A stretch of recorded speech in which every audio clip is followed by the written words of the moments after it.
Hot pink today, huh? Burning me up. Good. I'm hot.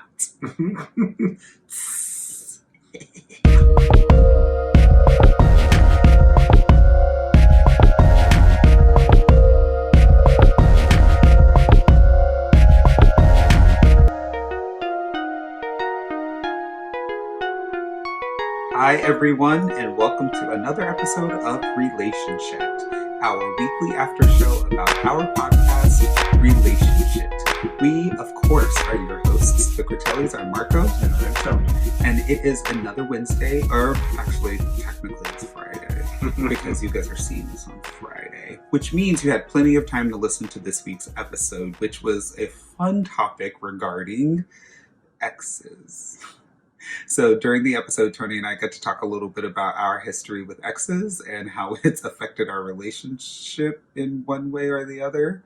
And we read an amazing article on Psychology Today that talked a little bit about the X factor and how keeping your ex in your life is actually holding you back from being able to move forward and in your other relationships and things of that nature. So today we're taking a little bit of a different take on this whole ex conversation. And today's topic and article is on pride.com, and the article is 10 signs you're actually ready to be friends with your ex. So we all know that despite the brilliant guidance that we give you every single episode, that you all are going to do whatever you want to do. And so we want to be able to give you at least different sides of the fence to be able to take a look at before you make a decision on what it is that you're actually going to do for your future. So now, to completely contradict ourselves, Yes. here's the episode. Here's the episode. So, 10 signs you're actually ready to be friends with your ex. Again, this is on pride.com. Number one, they say the idea of him dating someone else doesn't make you want to vomit. I think that would be a very good sign. That's a pretty good indicator. Right? So, they say real friends don't get jealous when their friends start dating someone new. So if you really think about that and you are capable of being friends with them dating other people is not going to be a factor. Number two, you're not sleeping together. Kind of obvious. Yeah, it's really good, right? Because you can't blur the lines between relationship and friendship if you're being physical with one another, right? So I can't tell you the number of times I've heard friends say, we broke up, we're just friends now, who sometimes sleep together. Like, that's just not productive. No, they say friends with benefits is a thing, but friends with benefits with your ex is not. It is not a thing, not at all. So that's a very big sign too. Number three, your breakup wasn't messy. Yeah, I mean, you didn't scream or say you hated each other, which I think is like a huge sign, right? Like, if you don't hate somebody, Dan Savage says it all the time, where he says that your ex should actually be a person who gives a good review of you. So if anybody did want to date you and they were and you were to say, like, talk to my ex, and they would tell you that I'm a good person, your ex would be able to vouch for you. If your breakup was messy, then there's no way that you guys are going to be able to, like, give each other 5 stars. So that is definitely something that you should take a look at. Number four, you're not stalking him on social media. Huge indicator, right? Probably. Shouldn't be doing that, at all. You should probably delete them off of all social media, and you should not care about what's happening. It says this means you're clearly not over him as a lover, so you're definitely not ready to be friends with him. So that is something to think about. Number five, somewhere deep inside you don't think there's a chance you'll get back together. So this hoping, wishing, and praying that you guys are going to get back together is not something that is consistently in your mind. To be 100% honest with yourself, if you have no desire or hope to ever get back together with him, then and only then you can be real friends. This is something to think about. That's a good one.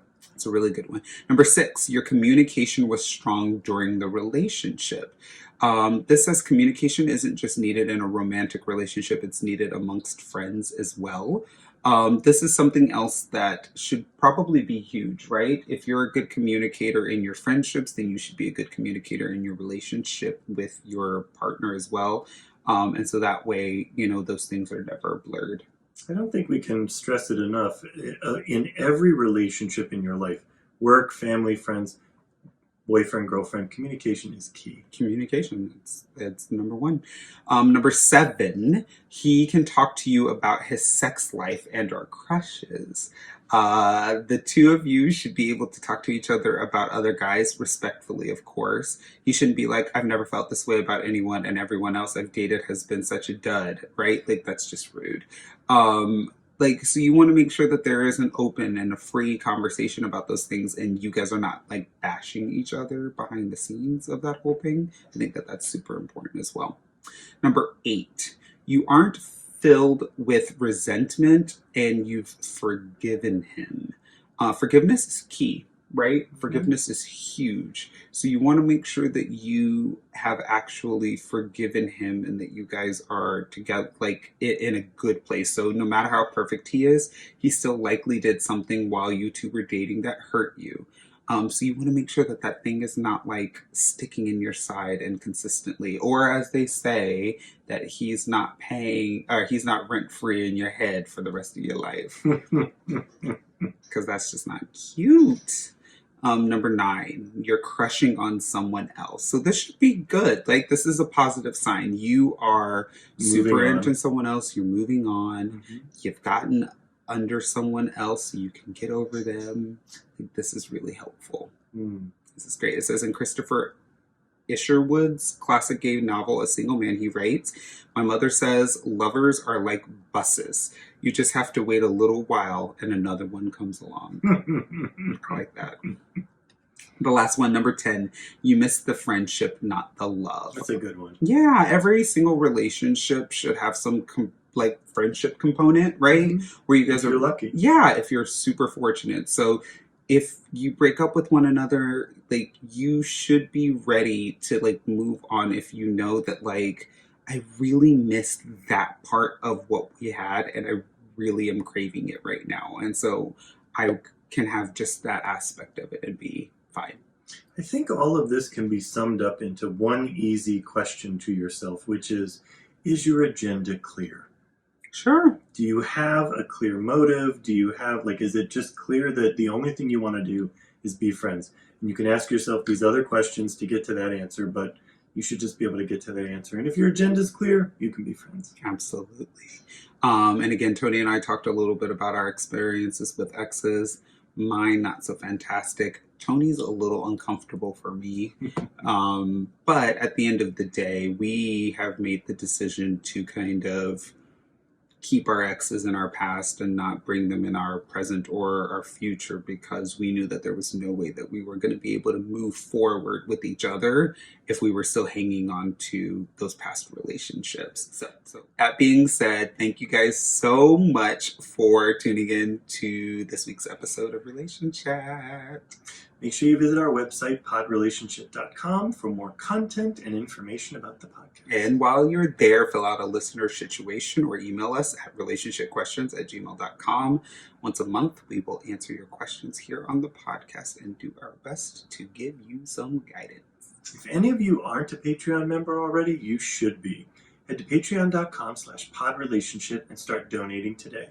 You'll get early access to the podcast and behind-the-scenes interviews with our weekly guests. And we'll send you a special gift.